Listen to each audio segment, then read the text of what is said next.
Welcome to your Transport Breakdown. Now, we all know the devastating impact that the coronavirus pandemic has had on international travel, especially on airlines and cross-border train journeys.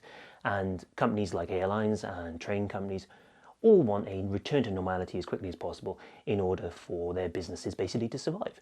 Now, one of the most obvious ways that we are going to be able to get to this normality is through vaccinations, which are slowly but surely picking up.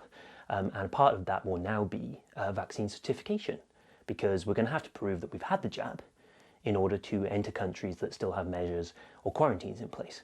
Take this as an example.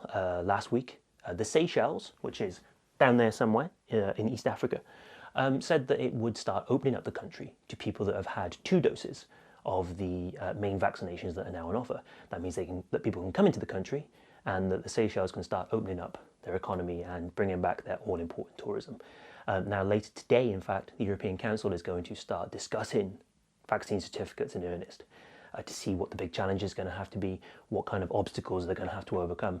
Because cast your mind back a few months, well, a long time now, to things like coronavirus tracking apps, track and trace, cross-border things like for freight and all this kind of licensing and permitting, where there was a real lack of unity on the part of the EU member states that led to huge traffic queues, apps not being compatible with one another, track and tracing just not working.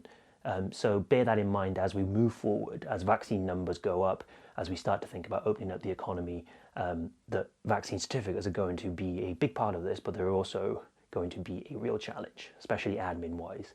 I mean, what are we going to do about this place, for example? Is that going to have the same vaccine certification as this big bit? It's something to bear in mind. Thank you for tuning in once again. I'll be bringing you more of these, of course, over the coming weeks, months, years, hopefully. Retweet this, share it with your friends, tell me if this is something that you're finding useful, and I'll endeavour to bring you more of this content when it's possible. And until then, ciao for now.